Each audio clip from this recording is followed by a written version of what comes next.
e abordará o tema Eu sou a verdade, relacionado a Jesus, e só o amor conhece a verdade, de Paulo de Tarso.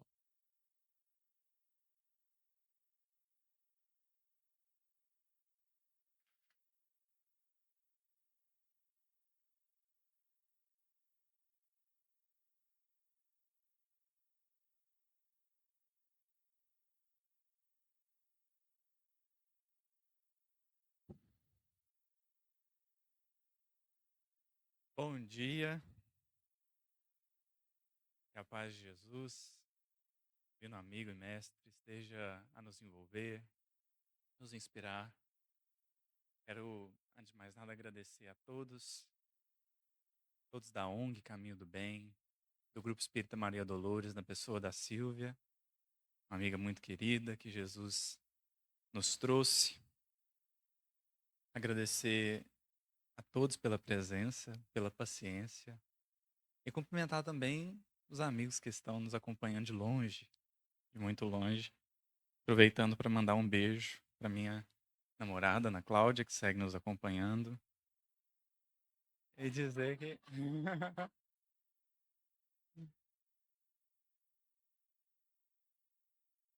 e dizer que é sempre uma honra vir, especialmente a Recife, mas no Nordeste como um todo.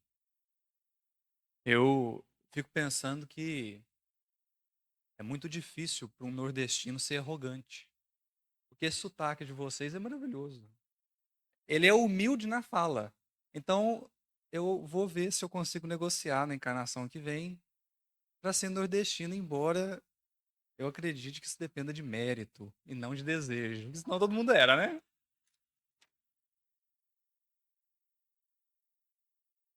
Mas brincadeiras à parte ou não, eu agradeço muitíssimo a todos. E o nosso tema é um tema até delicado, eu diria. Porque quando nós falamos da verdade,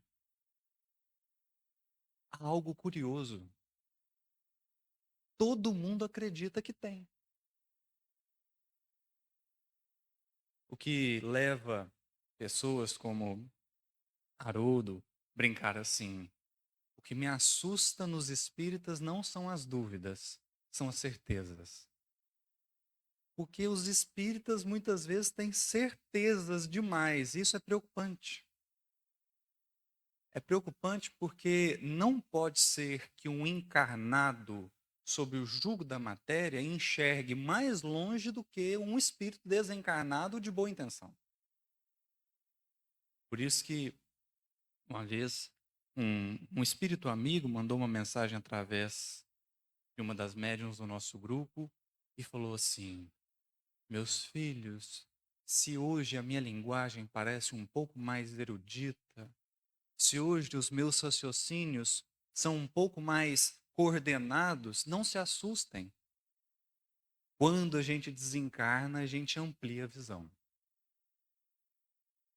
De modo que, para um encarnado, pretender possuir a verdade é, no mínimo, ignorância. Por isso que gosto muito de uma fala de Herculano Pires, no livro O Centro Espírita. Ele diz assim: estude o Espiritismo e não se deixe ludibriar por bobagens, mas não queira sair da posição de aprendiz para mestre, porque mestrado em Espiritismo só se faz no plano espiritual. De modo que todos os nossos esforços aqui hoje são tentativas, são reflexões, e cada qual pode discordar e construir algo ainda melhor, mas que importa, estamos todos em busca. Isso é importante ser dito. O nosso tema é Eu sou a verdade, é uma fala de Jesus, que está no Evangelho de João, e uma complementação. Só o amor conhece o que é a verdade. Algo que, aliás, dá para depreender da fala de Paulo na carta aos Coríntios, no seu capítulo 13. Então eu fiquei pensando assim: quão loucos foram os que pretenderam possuir a verdade sem amor? E foi aí que meu pensamento se voltou ao tempo de Saulo de Tarso. Ou melhor, ao tempo de Jesus.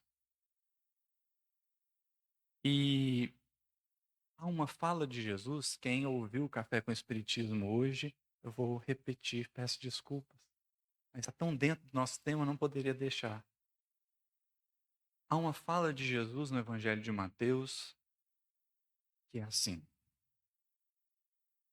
condutores cegos, coais um mosquito e engolis um camelo. E eu li essa frase e falei assim, gente, que coisa, né? Porque a imagem que Jesus constrói é assim, é igual a que ele fala, né? Tem uma trave no seu olho e você está importando com um cisco no olho do outro. Aí, a imagem que Jesus está construindo é, tem um mosquitinho aqui, você fala, não, esse mosquito aqui não pode. Mas o camelo a pessoa engole. Como dizer, tem um detalhezinho que ela se importa e tem um problemão que está tudo bem.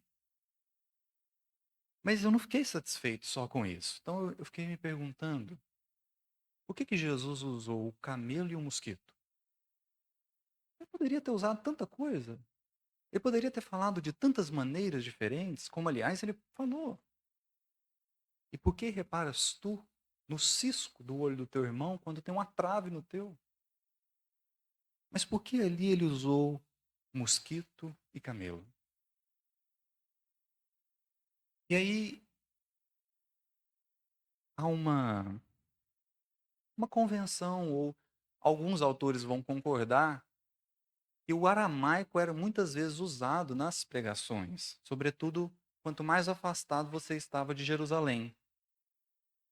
O hebraico era usado para as liturgias, para as cerimônias religiosas, e o aramaico era uma linguagem popular. E em aramaico há uma curiosidade sobre a palavra camelo e a palavra mosquito. Claro que o alfabeto não é o mesmo, né? Se você pegar o alfabeto do aramaico, ele não é o mesmo do português, mas há o que a gente chama de transliteração, que é você pegar uma letra que corresponde àquela do aramaico. Se você pegar a palavra mosquito e transliterar ela para o nosso alfabeto, vai dar a palavra galma. Galma. E se você pegar a palavra camelo, vai dar a palavra gamila. Gamla. A diferença das duas é a posição das letras L e M. Numa é galma e na outra é gamila. De modo que nos pareceu que Jesus estava dizendo algo muito mais sério ali. Não era simplesmente se atentar a detalhes e não perceber grandes equívocos. Era um pouco mais grave. Era uma manipulação das coisas. Era um embaralhamento da letra para sustentar a posição pessoal. Era você pegar um ensino, misturar tudo e falar assim, tá vendo como eu estou certo? Tá aqui. E isso claramente foi feito pelo nosso Saulo. Sem nenhuma crítica ao julgamento, porque a gente faz isso. Quando a gente quer sustentar pontos de vistas pessoais, a gente transforma o que a gente quiser no que a gente quiser. A gente dá conta, porque a gente é craque em sofisma. Na Grécia Antiga tinha os sofistas. Os sofistas eram pessoas pagas para defender pontos de vista dos outros. Então, eu não dava conta de argumentar, eu contratava um sofista. Aí o sofista montava aquele negócio. Aí chegou o Sócrates, por isso que deu errado, né? O Sócrates começou a questionar, eles não davam conta, mataram o Sócrates. Mais fácil, né? Então, o que o Saulo, por exemplo, fez? Conseguiu ele conseguiu embaralhar a letra de tal forma que era justo matar Estevão.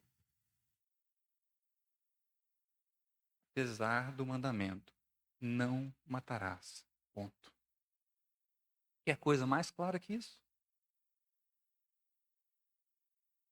E o problema ali é que muitas vezes acontecia assim, está escrito na lei assim, ó, o homem que fizer tal coisa morrerá em virtude disso. Então, o fulano que blasfemar, ele morrerá ou ele será morto. Mas não fala quem tem que matar. Não fala quem é que tem que matar. Mas aí a gente lê e fala, não, quem tem que matar sou eu. Por quê? Porque eu que tenho que defender a verdade. Eu que tenho que ir lá e provar que a verdade que eu entendo é mais verdadeira que a do outro. Mas o mandamento é suficientemente claro. Não matarás. Ponto.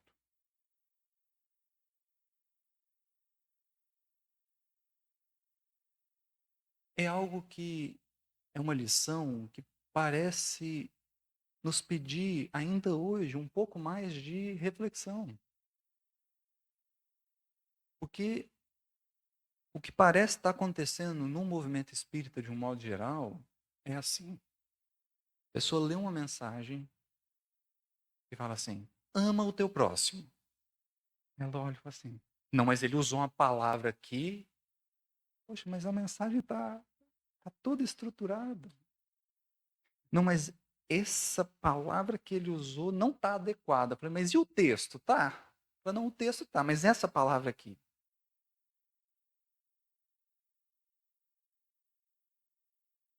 Há uma mensagem de Emmanuel no livro Caminho, Verdade e Vida, o penúltimo capítulo chamado O Novo Mandamento. Emmanuel vai analisar o mandamento que o irmãozinho estava lembrando mais cedo. Amai-vos uns aos outros como eu vos amei. Emmanuel vai explicar porque esse mandamento é novo. E ele se atém ali naquela mensagem no amai-vos. Amai-vos uns aos outros como eu vos amei.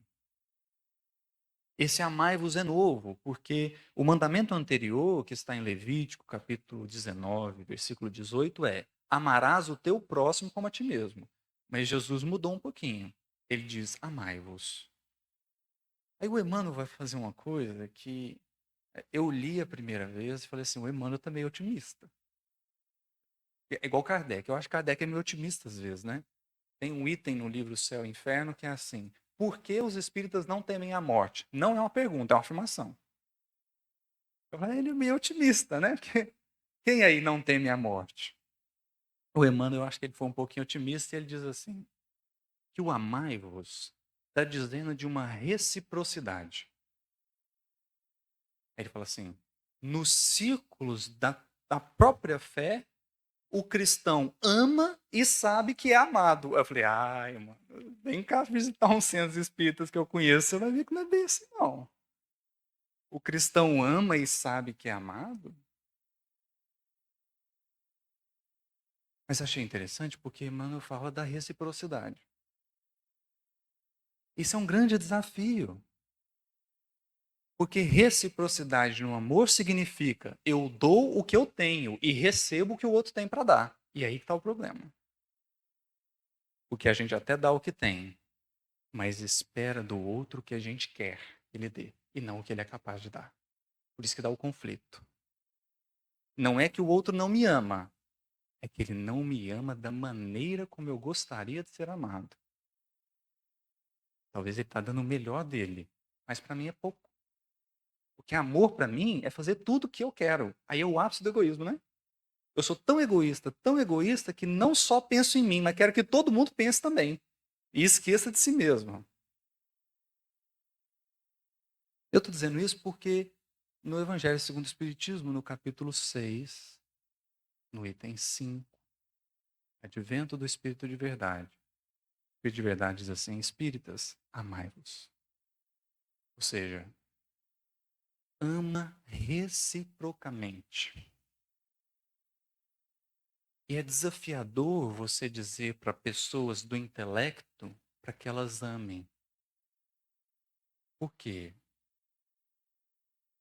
Porque o amor, muitas vezes, como o irmãozinho bem lembrou mais cedo, o amor muitas vezes pede silêncio. E o que a pessoa intelectual mais quer é argumentar. Porque o que o intelectual mais deseja é convencer o outro, é impor-se ao outro.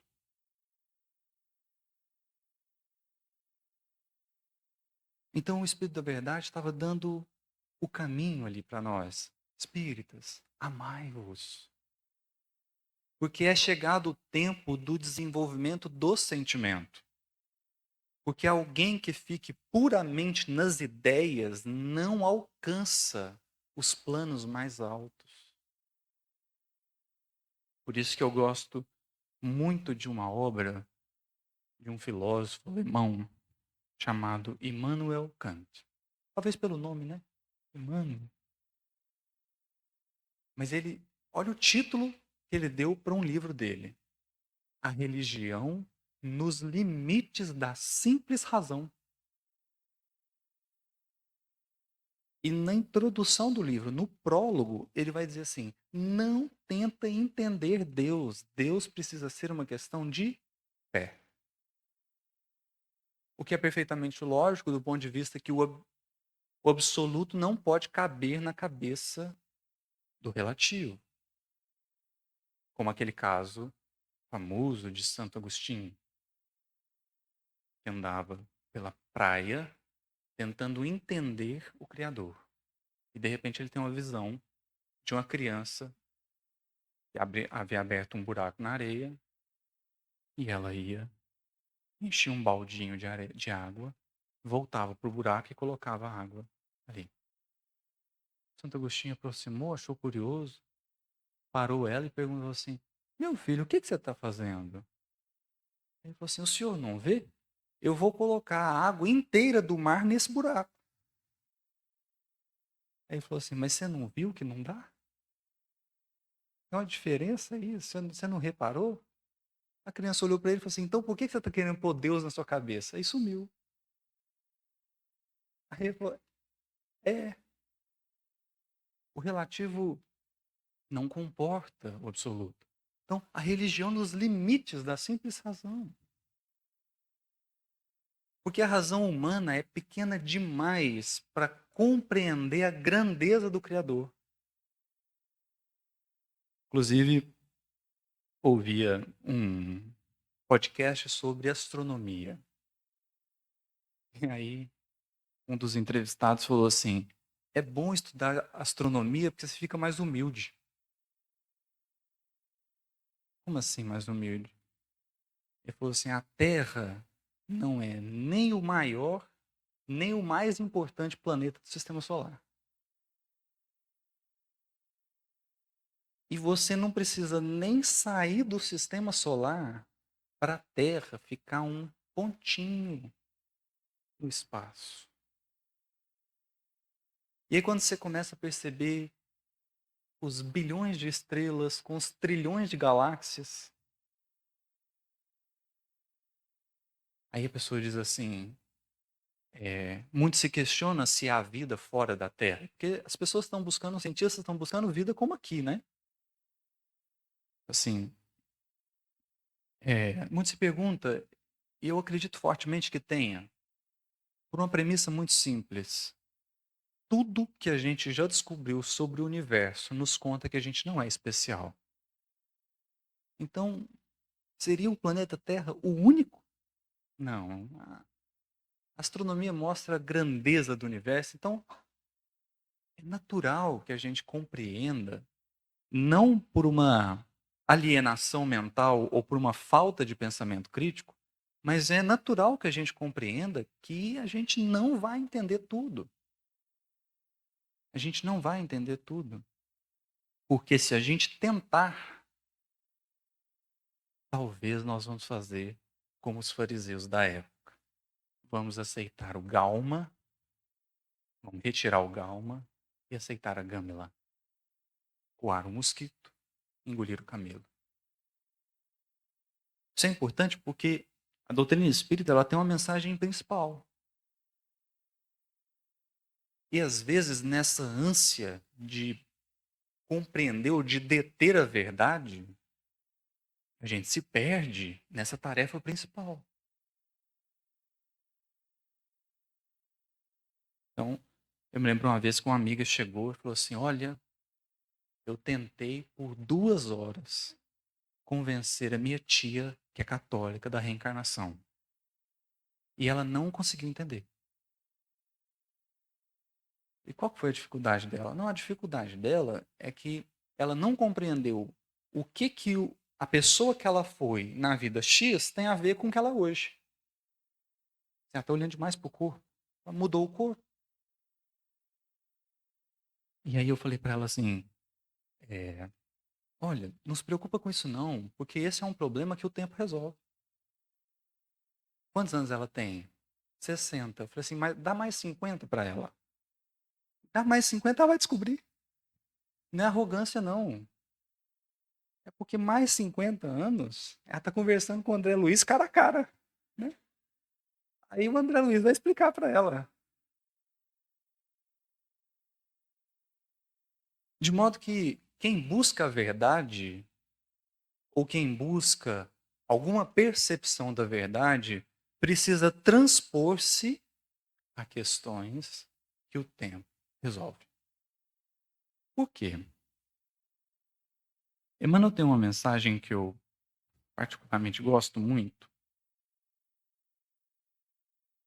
que está no livro Caminho, Verdade e Vida, capítulo 72, intitulada Transitoriedade. E ali ele vai falar de como as coisas são transitórias, de como as coisas são voláteis. Como que tudo na Terra vem e passa. Aí ele diz assim: olha para as construções antigas, e aí a gente olha para, por exemplo, o Coliseu. A gente olha para as pirâmides do Egito. A gente olha para as grandes obras humanas e admira. Aí ele diz assim: as mãos que trabalharam aprenderam com o trabalho. Todavia, quantas amarguras experimentaram os loucos que disputaram até a morte para possuí-las? Criaram um débito, criaram manchas no próprio destino. Isso, então, nos chama a perceber, a pensar que para encontrar a verdade é preciso estar acima do tempo. Porque a verdade é a mesma, independente do tempo. Mas o que acontece no tempo, não. O que acontece no tempo vai mudando. Então hoje a gente está aqui, amanhã a gente está em Juiz de Fora. Né?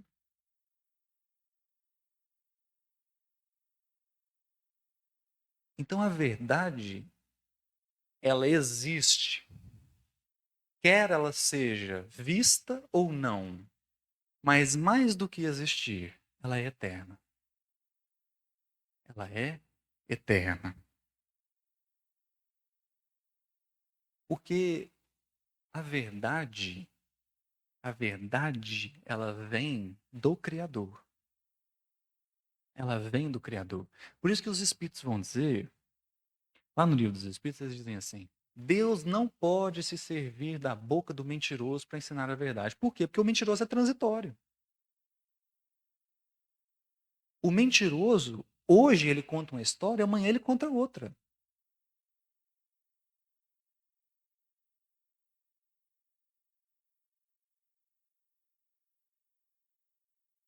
É por isso que eu queria ler aqui um texto, melhor, um parágrafo de uma mensagem de Emmanuel. Porque que está claro que a gente precisa transpor-se às questões meramente contextuais, culturais e transitórias? Acho que ninguém duvida. Mas há algo sobre a verdade que precisa ser dito. E Emmanuel, no livro Perante Jesus, capítulo chamado Perante o Divino Mestre, vai escrever uma mensagem comentando o Evangelho de Mateus, capítulo 27, versículo 23.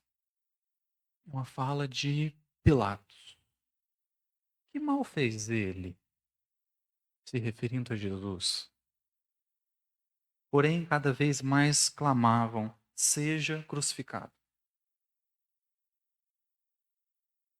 E Emmanuel encerra a mensagem dizendo assim: ele, Jesus, que se declarou enfeixando o caminho, a verdade e a vida, deu-se na extrema renúncia, em penhor de semelhante revelação, suspenso nas horas derradeiras, sobre o traço vertical que simbolizava a fé, a erigir-se em caminho para o céu, e sobre o traço horizontal que exprimia o amor, alimentando a vida na direção de todas as criaturas.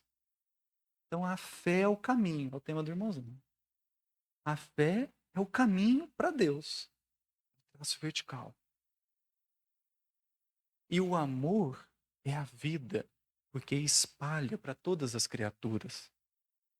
Emmanuel, no Pensamento e Vida, no último capítulo, vai definir o amor como o plasma divino que envolve toda a criação. Então, o amor é horizontal. O amor é horizontal porque ele desconhece hierarquia, porque ele desconhece título, ele desconhece poder financeiro. O amor é horizontal, ele é para todos. Aí Emmanuel diz assim, então, se ergueu no traço vertical que simbolizava a fé, no traço horizontal que exprimia o amor, como a dizer-nos que ele, Jesus, era na cruz a verdade torturada. A verdade torturada e silenciosa entre a fé e o amor, a sustentar-se claramente erguida para a justiça divina, batida e supliciada perante os homens, ou pelos homens, mas de braços abertos. Jesus na cruz é a verdade entre a fé e o amor, batido e supliciado, mas de braços abertos.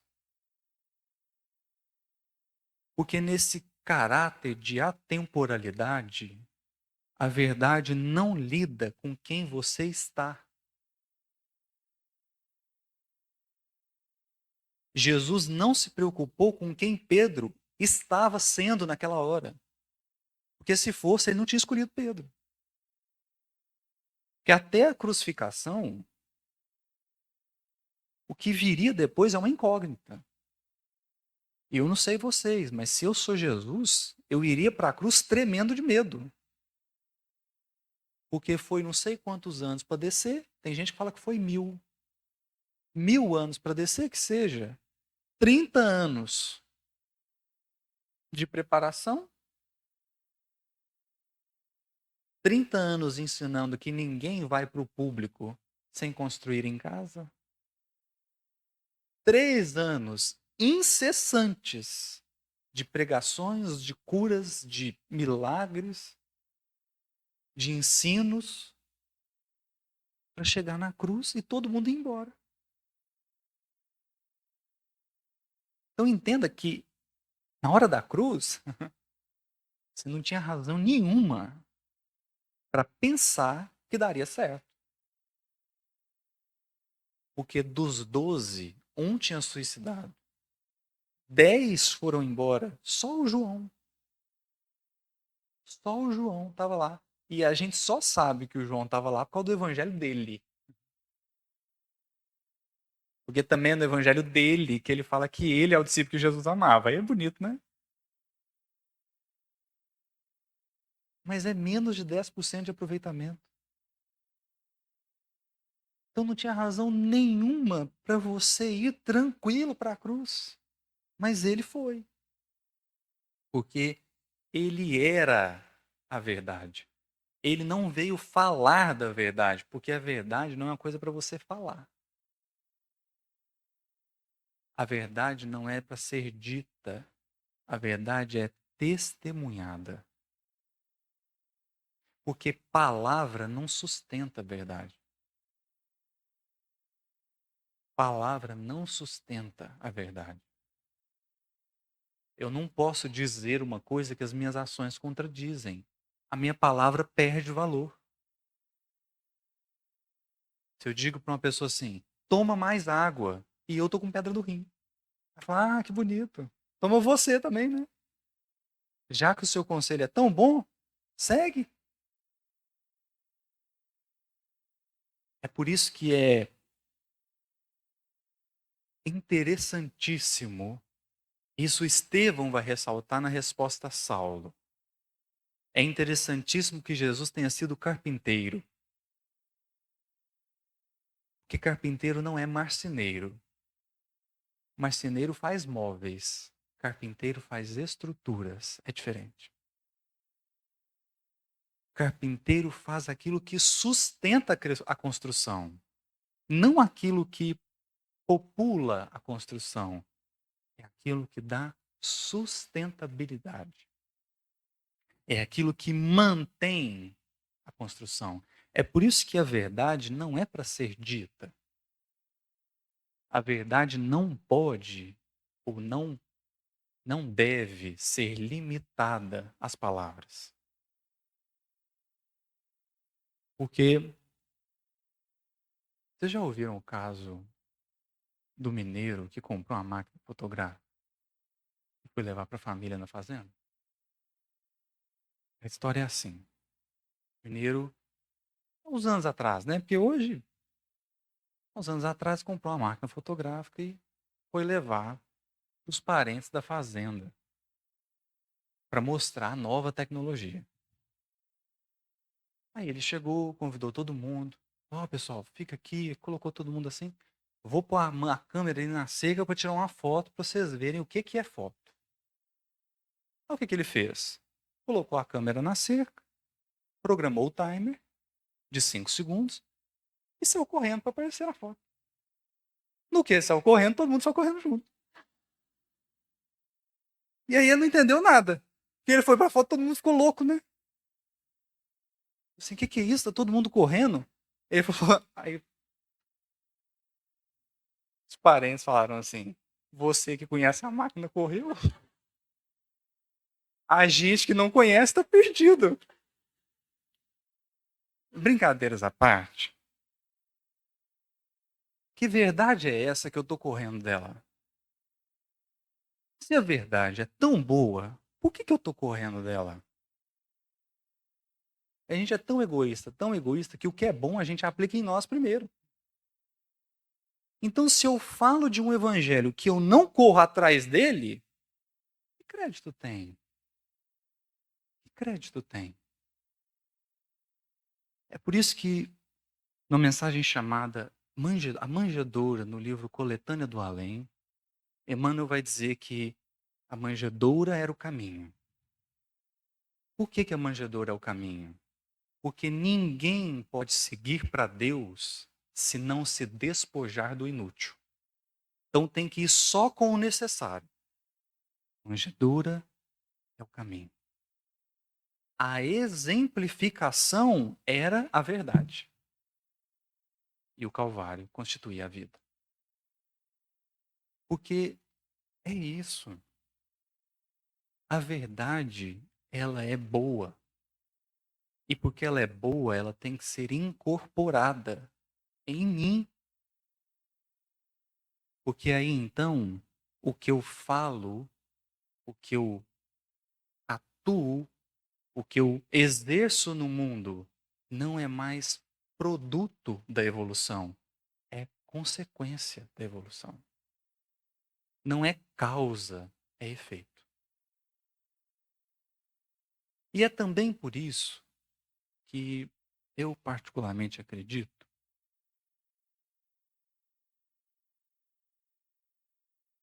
que quem discute em favor da verdade ainda não entendeu o que seja. Por que não? E eu não falo isso com crítica nem com julgamento, mas por uma reflexão. No livro de Atos dos Apóstolos, tem uma cena interessantíssima. O pessoal está decidindo o que vai acontecer com os apóstolos. Prende, mata, tá uma coisa fraterna, né? Prende ou mata, o que a gente faz? Eles estão blasfemando, eles estão fazendo um escarcéu da lei de Moisés. Aí o Gamaliel pediu a palavra e falou assim: olha, gente, não é com essas palavras, não, né? Claro. Olha, gente, eu acho assim, ó, ou eles estão errados e daqui a pouco isso acaba, ou eles são de Deus e a gente não pode destruir. Porque a mentira acaba no tempo, mas a verdade, ela vem de Deus e ela é da vontade de Deus. Por isso que os Espíritos vão dizer na conclusão do Livro dos Espíritos, no item 5, eles falam assim: contra a vontade de Deus não poderá imperar a má vontade dos homens. Ainda que não queiramos a verdade vem do Pai, vem do Criador. Então, parece um pouco de insanidade querer defender a verdade, porque nas entrelinhas nós estamos dizendo assim, é defender a verdade, porque senão ela morre. Como se a verdade fosse tão frágil, que precisasse da defesa de um encarnado. Mas aí eu te pergunto, será que está na mão de um encarnado defender a verdade? Eu acho que não. Acho que não. Para mim, quando Kardec falou assim, queime-se os livros, mas não se pode queimar os espíritos, ele está dizendo assim, a verdade não está na letra. Porque a letra pode ser reescrita. A letra pode ser reescrita. Eu li um comentário de uma pessoa falando assim, não fale da obra, seja a obra. Olha que perspectiva bonita. Não é falar de, é ser. E é exatamente pelo caráter, então, não só da atemporalidade, mas da divindade da verdade, é que a gente começa a compreender a fala de Paulo. Só o amor conhece a verdade. Só o amor conhece a verdade.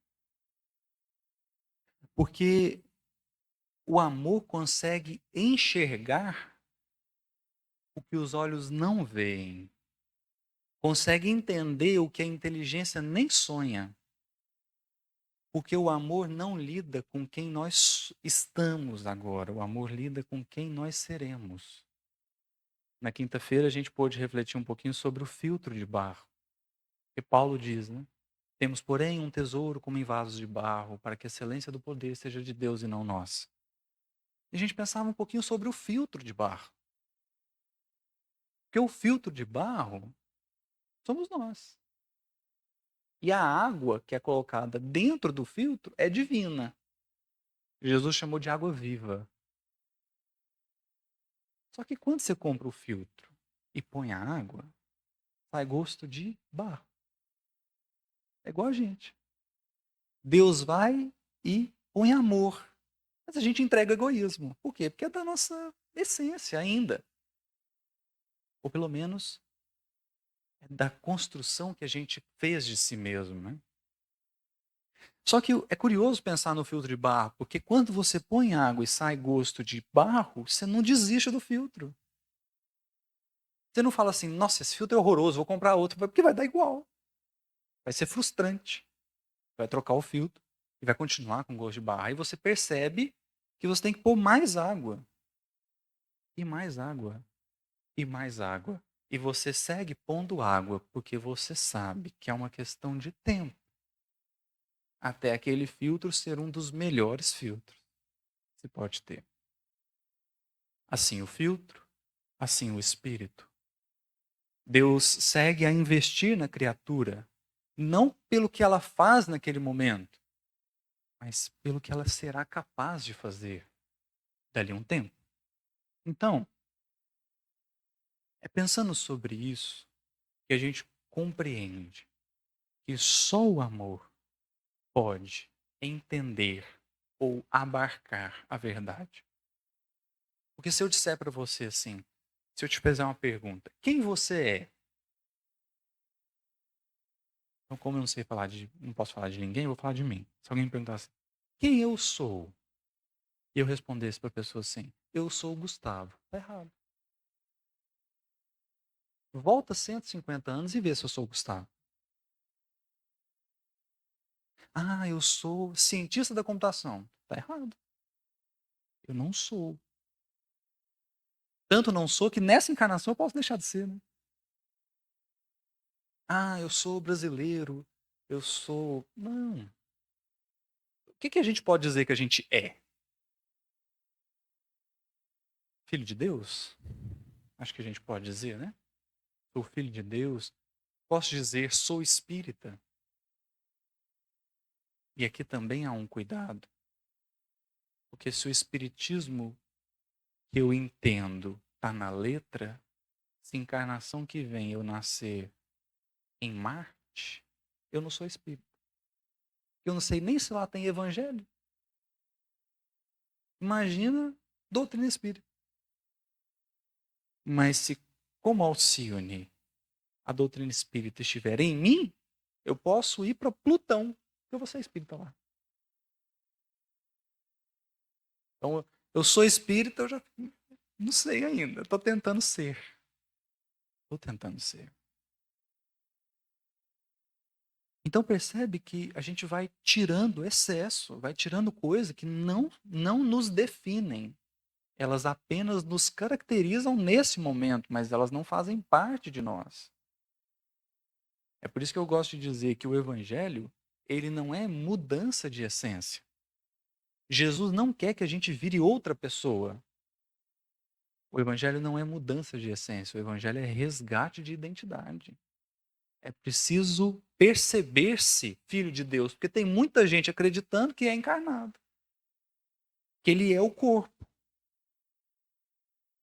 Então, a verdade, como o amor, paira acima de tudo isso. E por isso, a verdade só pode ser captada pelo amor. Só pode ser captada pelo amor. Porque alguém que não ama não é capaz de sustentar a verdade. Só para a gente entender o que eu estou dizendo, pensa na coisa que você mais detesta fazer. Quanto tempo você consegue fazer isso?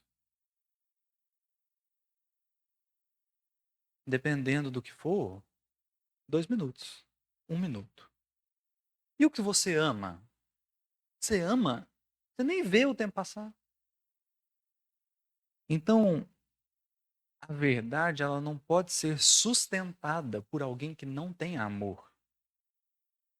E por isso nos é pedido um amor à verdade. Não é um amor à minha verdade, não é um amor à minha opinião, porque às vezes eu vou ter que abrir mão dela. Paulo escreve aos Filipenses assim: porque todos buscam o que é seu e não o que é de Cristo Jesus. O amor à verdade, ele muitas vezes vai pedir um silêncio do meu personalismo. Isso só pode ser verdadeiramente sustentado por quem ama. Porque é justamente o amor que vai dar força, é o amor que vai dar condições para que a gente testemunhe a verdade. Por isso que Jesus não chama a gente para ser pregador. Pregador, como o Haroldo gosta de brincar, né? O Haroldo fez uma palestra e disse que está ensinando um papagaio o livro dos Espíritos, que já sabe a questão número 1. Mais um pouquinho, ele vai fazer uma palestra espírita.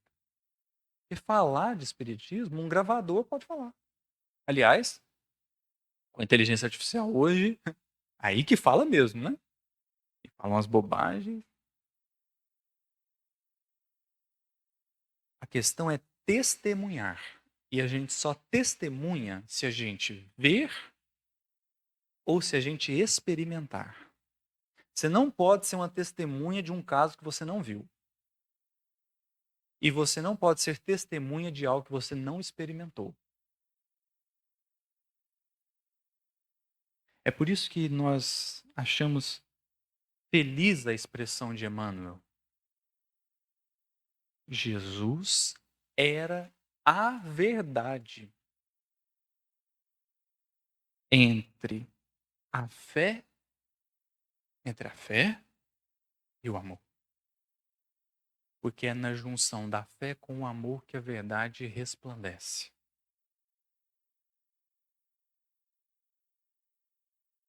Então eu queria falar aqui para a gente encaminhar para o final sobre Jesus.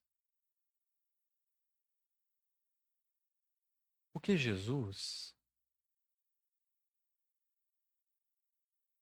como a verdade deve ser, é um sol. Sol que orienta as órbitas.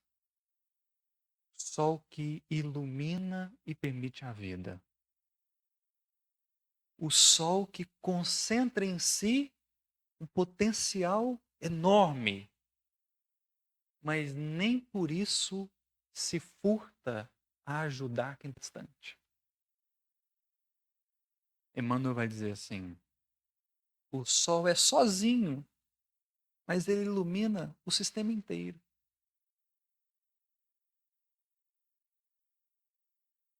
Que levou Caibar Schutel a escrever no livro Parábolas e Ensinos de Jesus, algo que eu achei curioso e fundamental. Ele diz assim: só Saulo viu o Cristo. Todos os demais viram Jesus. Como assim? Somente Saulo viu o Cristo. Os demais viram o que Jesus permitiu que eles vissem. O encarnado. Talvez por isso se perderam um pouco. Mas Saulo estava na frente do formador do planeta. E Jesus não teve a menor piedade, né? Ele brilhou. Mas... eu fico pensando assim, né? Jesus tentando trazer Saulo para perto. Aí eu fico pensando assim: o que eu vou fazer? Manda o Estevão, que o Estevão vai pregar, mas vai fazer um discurso extraordinário. O Saulo é da inteligência, então manda alguém que fala a inteligência dele. Ele matou o cara. Nossa. Manda os apóstolos, o Pedro, o João, o Tiago. Aí eu imagino que alguém veio e falou assim: não, Jesus, faz isso não. Ele está prendendo os homens todos. Nossa, o que nós vamos fazer? Manda Abigail. Manda o amor para ele, né? E aí ele apaixona e se encanta e quase dá o salto, mas não consegue. Aí a gente começa a entender o poder da verdade e por que a verdade não precisa de defesa humana. O que Estevão não conseguiu, o que Pedro, João, Tiago não conseguiram, o que Abigail não conseguiu, Jesus fez em 5 segundos. Foi só ele aparecer. Foi só ele aparecer. Então, Caibar Schutel escreve isso no livro. Somente Saulo viu Jesus. E é uma coisa tão estonteante que o Saulo ficou cego e caiu do camelo. Caiu porque teve um impacto. Por que eu estou dizendo isso? E por que eu quero encerrar falando de Jesus? Na quinta-feira, nós podemos refletir um pouquinho sobre uma fala dele também, que é: se alguém me ama, obedecerá às minhas palavras. Então, como o nosso objetivo aqui não é atrair, mas apontar para ele, queria falar um pouquinho para que a gente compreenda, ou para que a gente É até difícil falar isso, mas para que a gente dê um voto de confiança para ele. Porque o homem é bom. Jesus, ele sabe o que ele está fazendo, apesar de às vezes parecer que ele não sabe, mas ele sabe. Então, eu não vou me alongar muito, mas quem é Jesus segundo a doutrina espírita? Por que nós vamos pegar a doutrina espírita? Porque nenhuma religião fala de Jesus como um modelo a ser copiado, nem de um guia. As religiões falam de um ser a ser idolatrado. E Jesus precisa ser entendido como o amigo que está do lado. E aí eu queria que a gente entendesse quem é esse amigo. Por que eu estou falando isso? O Emmanuel tem uma mensagem sobre mediunidade. Ele fala assim, nossa, as pessoas querem ser médiuns, né? Dos benfeitores, dos espíritos evoluídos, né? E aí eu li a mensagem assim. Não está assim não, mas eu li a mensagem assim. A pessoa quer ser médium do Bezerra, do Emmanuel, do Chico. Aí o Emmanuel fala assim, olha, aumenta suas pretensões, queira ser médium de Jesus. Ser médium do Bezerra é muito bom, e de Jesus. Então, ele está do lado. Eu queria comentar um pouquinho para a gente encerrar. A gente começa pela questão mais famosa de todas, com a resposta mais curta de todas, que é a 625. Qual o tipo mais perfeito que Deus tem oferecido ao homem para lhe servir de guia e modelo? Kardec poderia ter escrito a questão de uma forma diferente. Ele poderia ter dito assim: qual o tipo mais perfeito que Deus tem oferecido para a humanidade, para lhe servir de guia e modelo? Mas ele falou para o homem. Porque talvez se colocasse da humanidade, a gente ia se vangloriar ou se conformar com um discurso assim: nossa, mas esse pessoal não segue o guia e modelo. Mas as pessoas não seguem, as pessoas não fazem. E Kardec falou assim: é para o homem, é para você, é para mim em particular. E a resposta é: vede Jesus. Algumas traduções vão trazer apenas Jesus, mas a gente acredita que o vede é importante. Eles não estão falando só de um espírito, eles estão falando do que esse espírito fez. Então, vede Jesus. Olha para Jesus, presta atenção no que ele fez. Aí o Kardec vai comentar e ele diz assim: para o homem, Jesus constitui o tipo da perfeição moral a que a humanidade pode aspirar na Terra. Porque sendo ele o ser mais puro de quantos já passaram na Terra, o Espírito Divino o animava. Então, Jesus é o médium de Deus para nós. Não porque precisa de intermediário. Não porque o Pai não está aberto a receber as minhas indagações. É porque talvez eu que não estou pronto para receber as respostas de Deus. Então Jesus veio fazer o papel do tradutor. Por isso que ele é o médium. E aí, para a gente não se alongar, na Revista Espírita, mês de fevereiro, ano 1868, há duas mensagens dignas de nota. Uma está no item chamado Os Espíritos Marcados, que vai falar de 3 tipos de espírito, e o último é os espíritos superiores, ou melhor, perdão, os Messias. Os últimos são o item 3, Messias. Ele fala assim: os Messias, seres superiores que chegaram ao mais alto grau da hierarquia celeste, depois de terem alcançado uma perfeição que os torna infalíveis dali por diante e acima das paixões humanas, mesmo na encarnação. Um ser infalível. Infalível. Antes dessa mensagem, faltando 15 minutos, há uma mensagem de Lacordaire. E ele vai definir os Cristos. E ele fala assim: os Cristos são os espíritos que atingiram o topo da escala dos espíritos puros.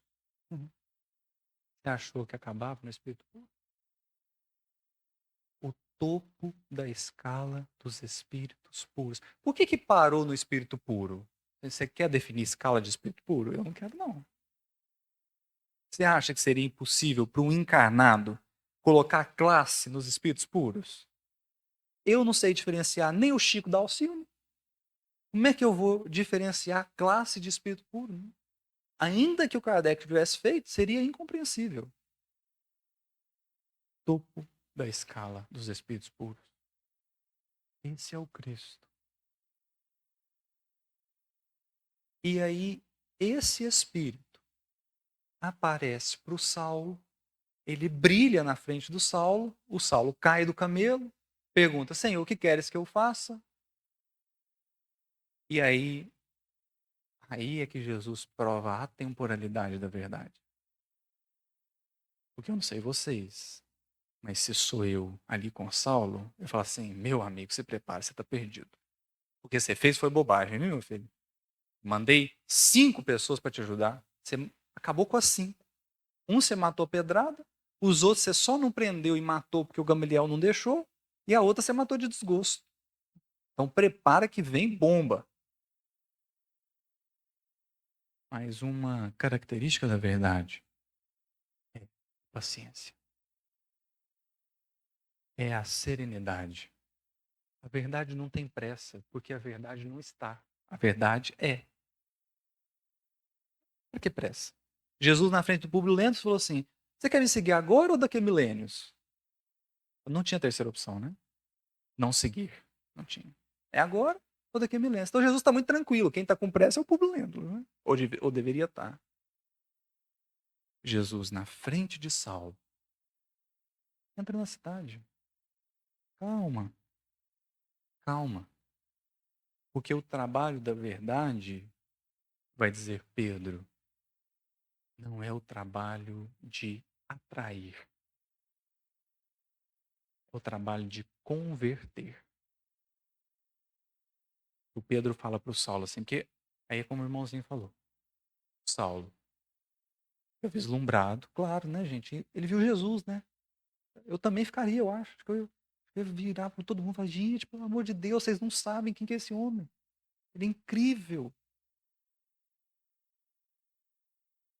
O Saulo chegou em Jerusalém e falou assim, não, vamos abrir igreja, vamos fazer pregação, e vamos fazer aquilo. Aí o Pedro falou assim, calma, Saulo.